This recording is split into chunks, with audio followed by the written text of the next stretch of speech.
Hey everyone, welcome back to another video, and this video I'm going to talk about how to stop sharing messages from iPhone to other device and how we can do it. So let's get started.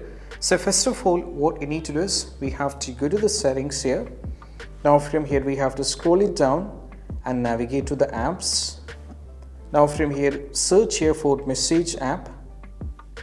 Click on the messages.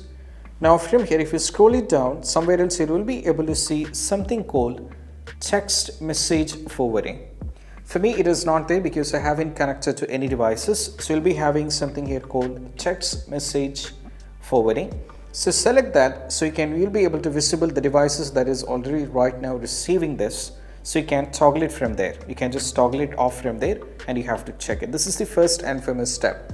And another one is all about you just need to go back, and what you need to just go back to the general. Now from here, what you need to do is if you go back to the top, now click on the profile icon.